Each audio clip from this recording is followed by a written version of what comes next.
Hello, brothers and sisters. This is Sabata with the EQUATORIA Advocacy Foundation.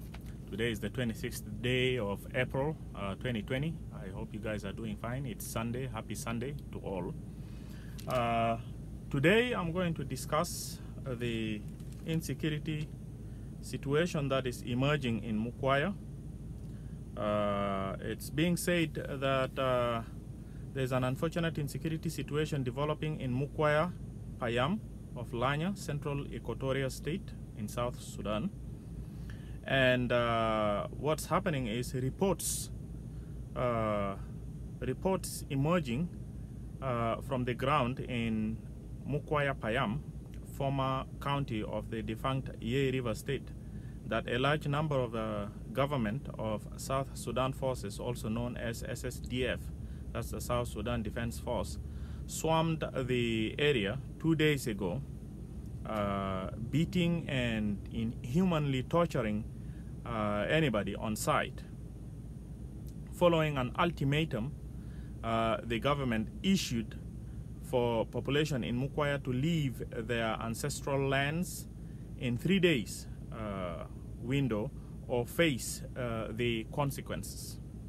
Of course, when you read down, it's also mentioning that the government is preparing to carry out an assault on a group of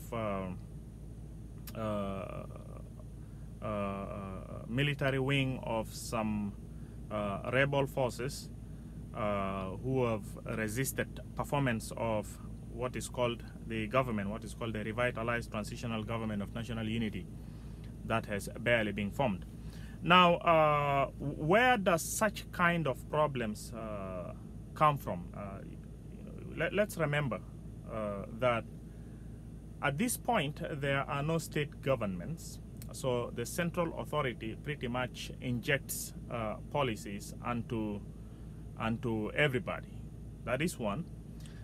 Second, such a problem could happen if a state government has been established but has not been given the power to operate to a certain degree without the central authority smashing them down with their policies from above. That is, unless there is a very clear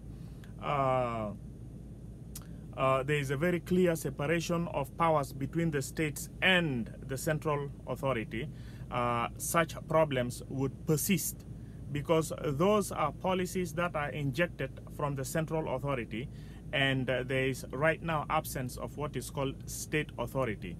State authority right now is absent because the creation of what is called the revitalized transitional government of national unity is of course getting created by the president pretty much issuing decrees and forming all the not structures, but pretty much filling up the existing structures, governmental structures, with individuals of his choice.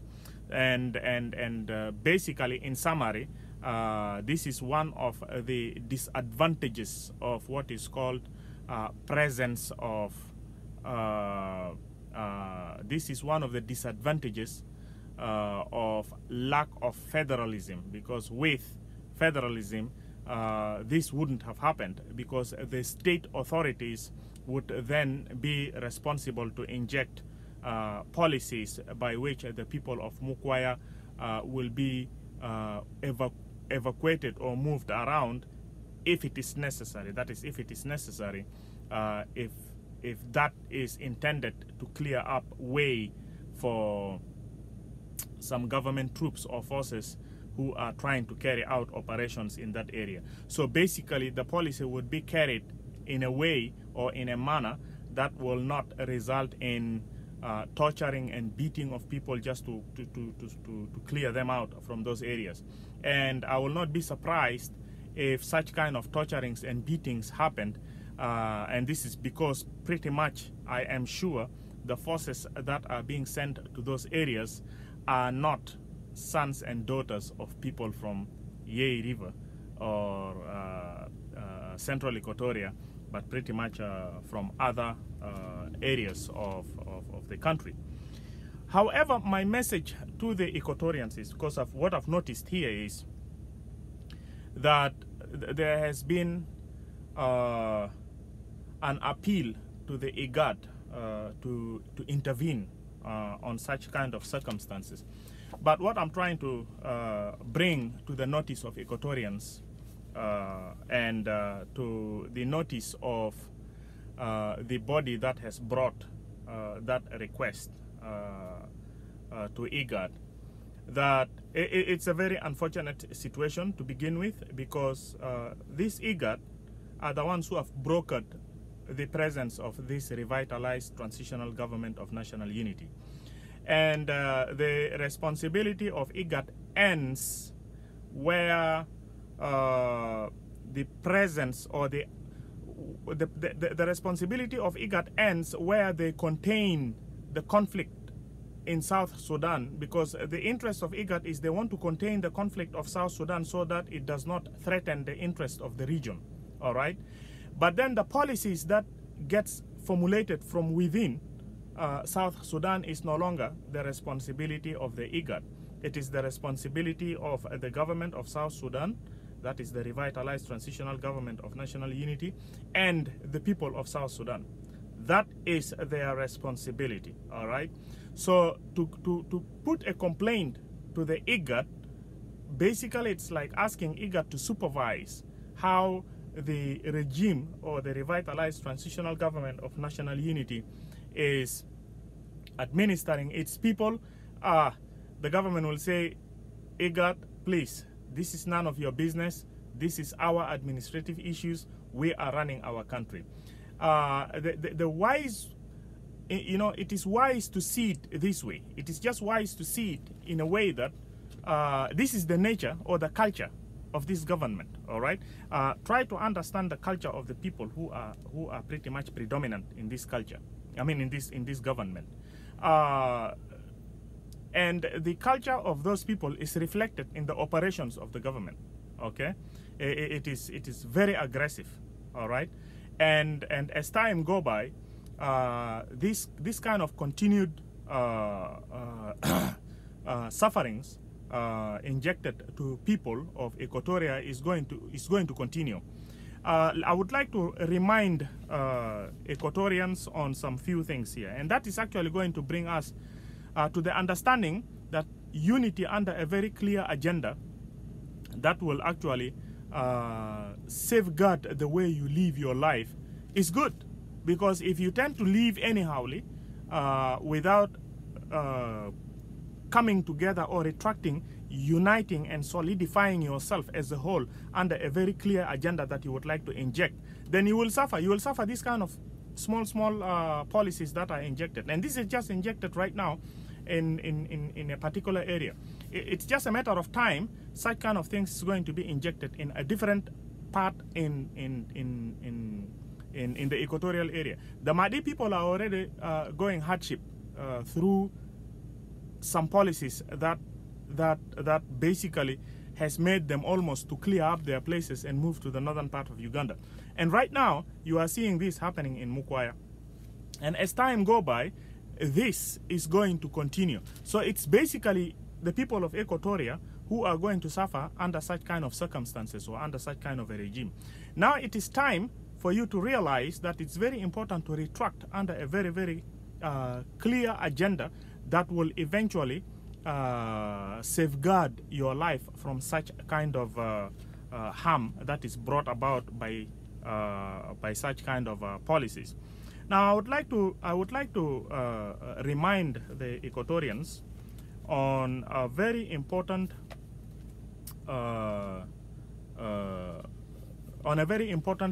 thing that Equatorians should basically get in mind. That the Troika has sponsored this platform for the resolution of the conflict in South Sudan. All right, the Troika has sponsored it, and IGAD has brokered this revitalized transitional government of national unity. So there is no point of going back to IGAD and asking IGAD to intervene here, because this is a government that they helped form.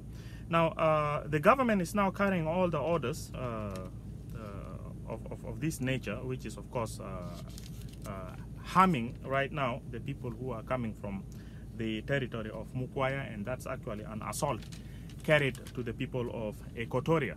Likewise, what is happening in Nimule is an assault also carried to the people of Equatoria. And unless Equatorians unite and solidify themselves as one and realize that one harm that is taking place in a particular area in Equatoria is a problem that is of all Equatoria, Equatorians will continue to suffer in small groups. You have to come together under a very, very clear agenda.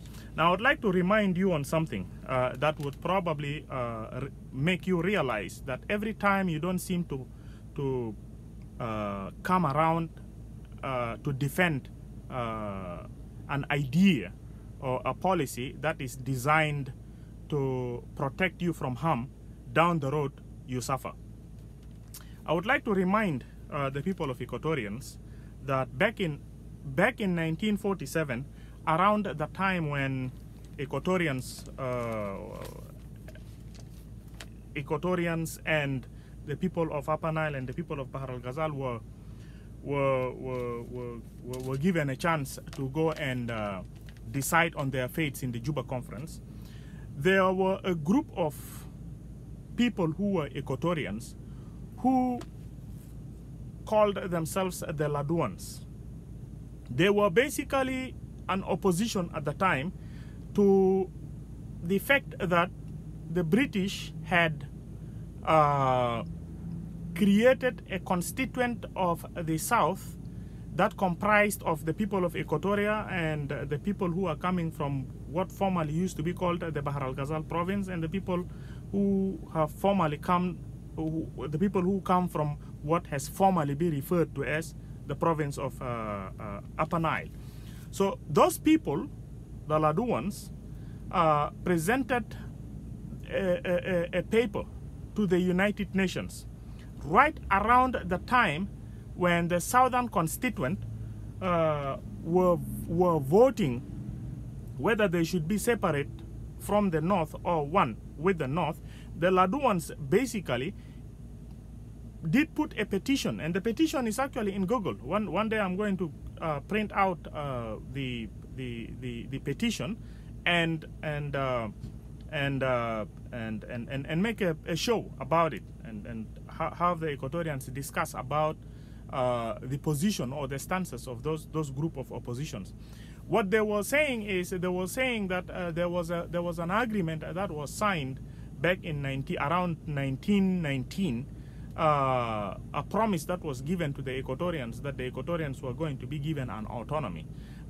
They were not aware that Equatoria was eventually, through certain politics, are going to be engulfed in a creation of what is called the Southern Constituent. They wanted the Equatoria to be given an autonomy due to certain reasons that they have outlined, and there is going to come a time we are going to discuss this. So what the Laduans did was they placed their paper and their petition to the United Nations with all the reasons that Equatorians did not consent to be part of what is called the creation of the Southern Constituent. They have always remained people who are distinct in their ways of life and their ways of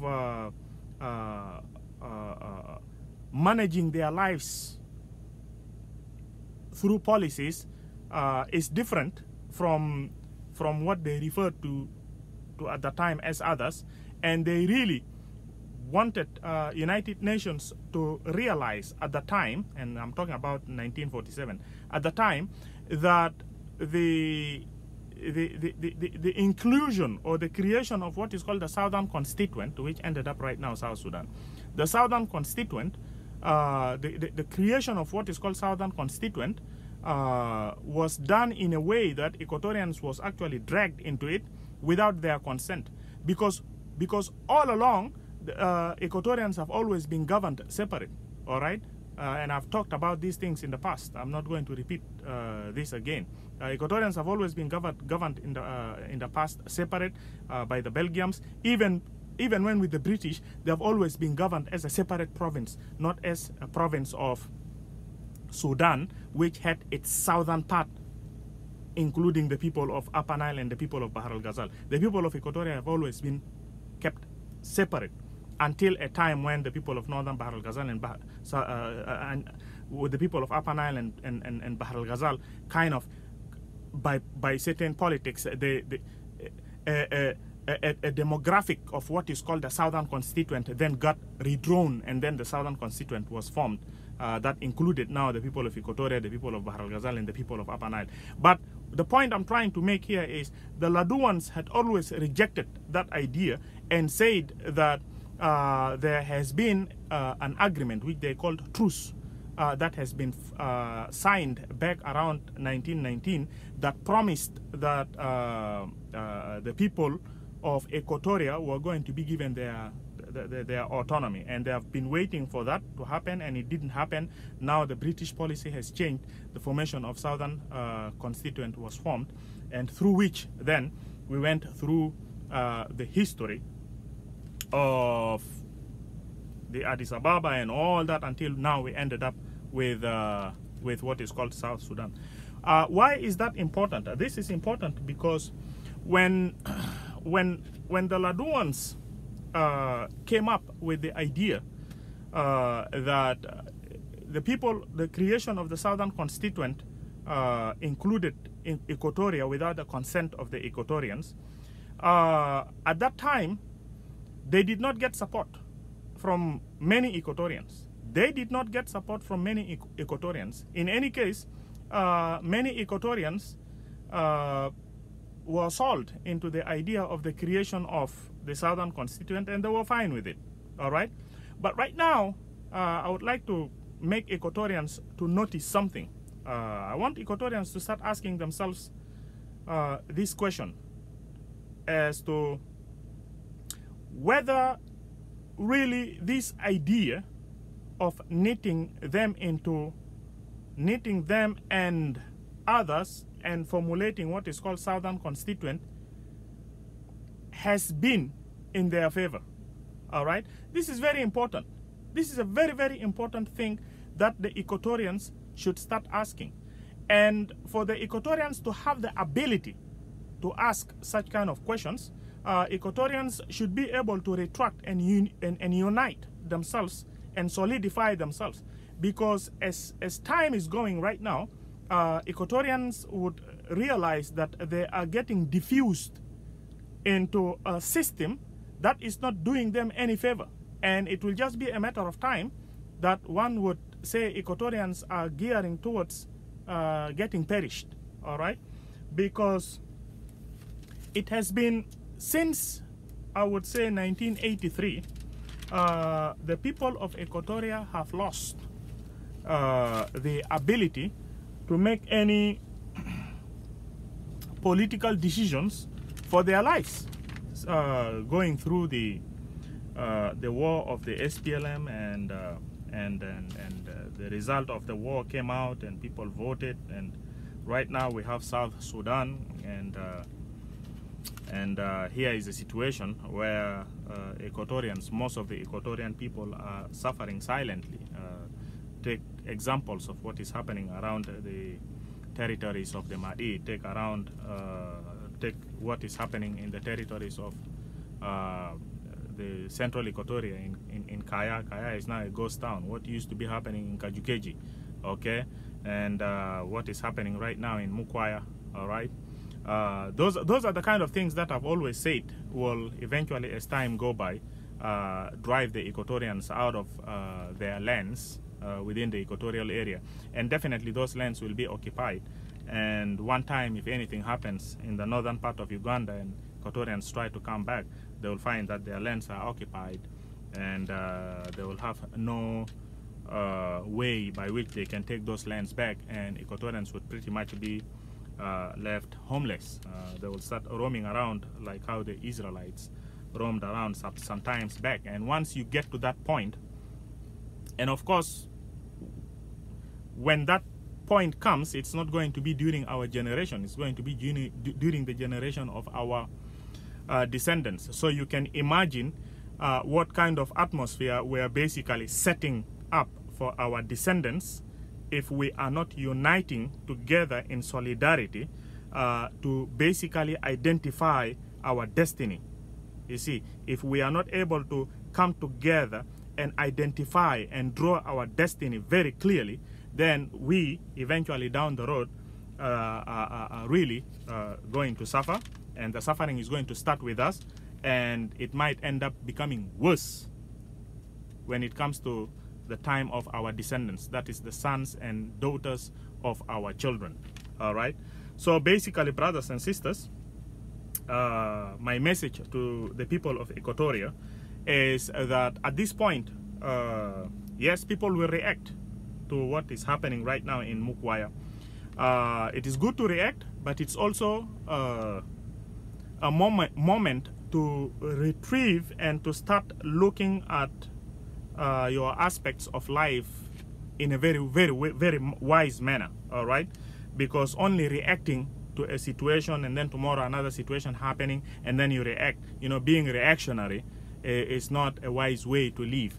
But a wise person always think, visualize his or her future, and lives to project to that future that he or she has decided to live by. That is a very important way to manage your lives. What other thing do I want to share with you?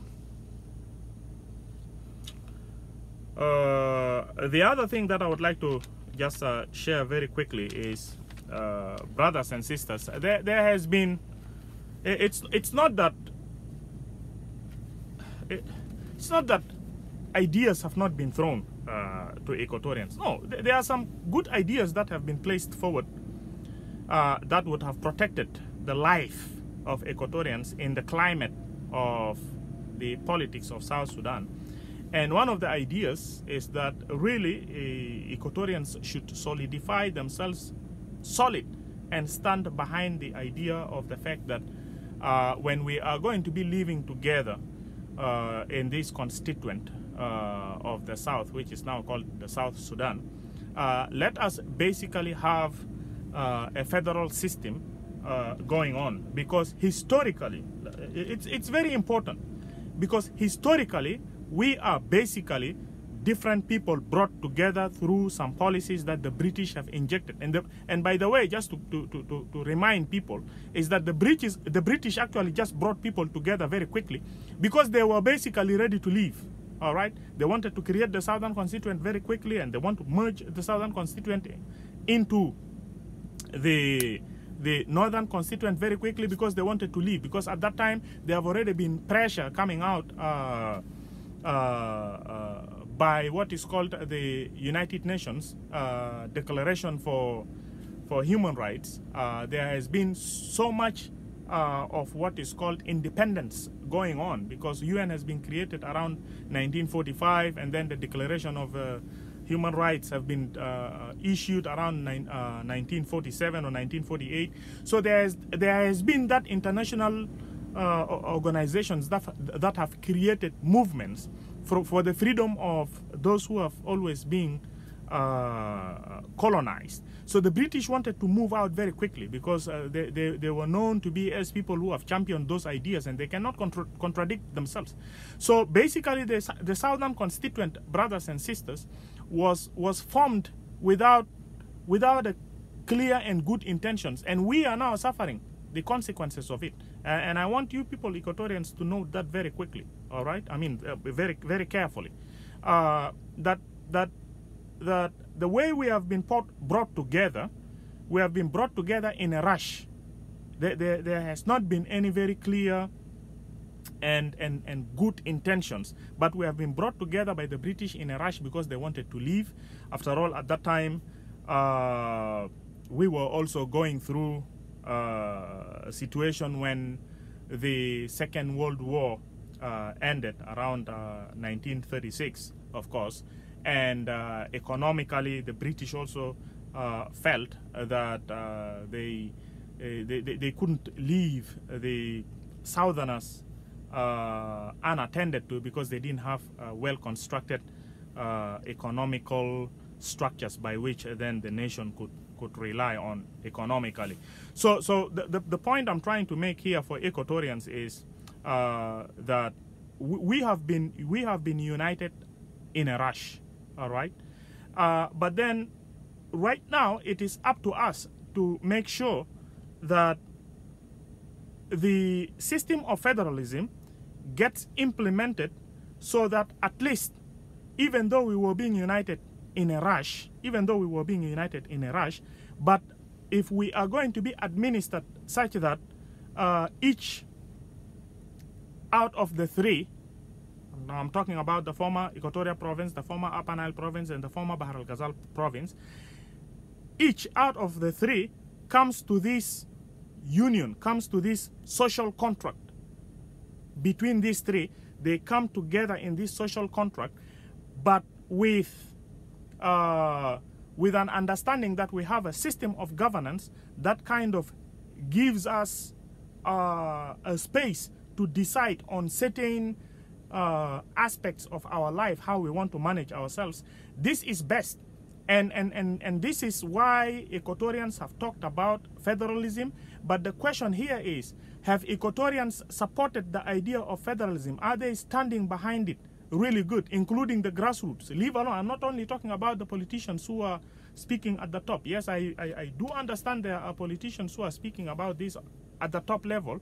And the evidence is when the delegates of the Equatoria came up with what's called a communique. I just don't remember the date and month, but the Equatorians came out with a communique with what is called the form of federalism that they would want governance to be held in, governance to be conducted under.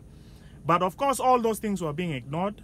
We are basically under pressure right now. But that actually calls then for the unity of all Equatorians, not only politicians on the top, but unity even including the grassroots.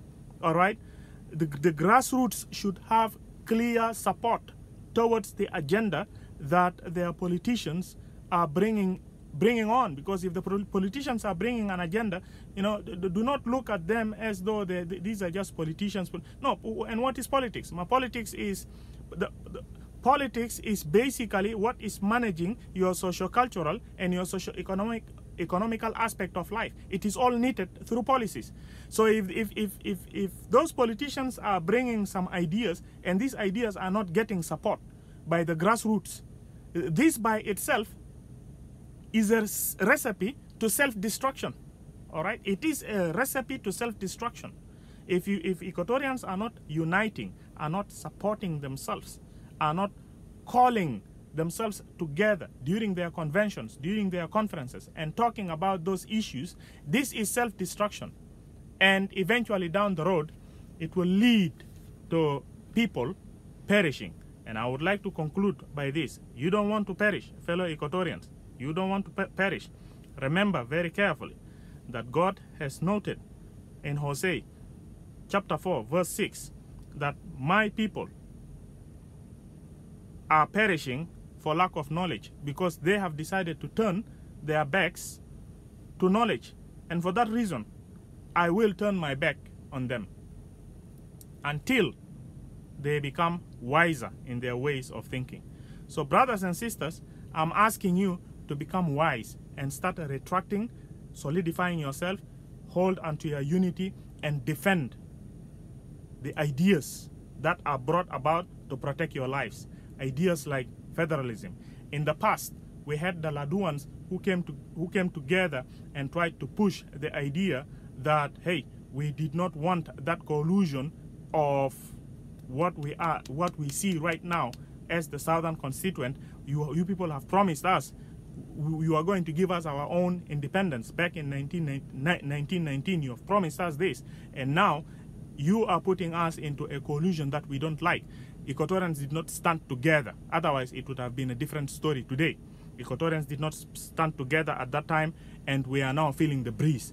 Brothers and sisters, let these things that are happening in Mukwaya right now be a sign to us that we do not have any better alternative but to unite, to start listening to each other and to unite under solidarity of one Equatorians with clear agenda. And up to now, the issue of federalism is still hot. If it is not implemented during this revitalized transitional government of national unity, brothers and sisters, Equatorians are going to perish. We must unite. Remember, it is unity and solidarity of the Equatorians. Brothers and sisters, I personally feel so bad.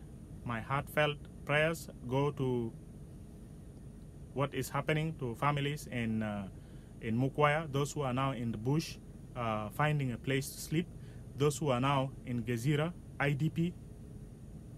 My prayers go to them. And on behalf of the Equatorial Advocacy Foundation, we condemn such kind of atrocities from the regime. That is not the way to govern the people. And the other challenge goes to those Equatorians who have also helped in participation of what is called creation of what is called the revitalized transitional government of national unity. The Equatorians who are sitting in the SPLM, the Equatorians who are sitting in the IO, some few Equatorians who are also in the SOA. Well, that is your government. What are you now saying? Especially if you come from that area of the Mukwaya. Brothers and sisters, until we meet again, my heartfelt prayers to those who are now victims, and we hope there will be unity and solidarity around this time amongst the Equatorians for a clear agenda of way forward. Thank you very much, and God bless you.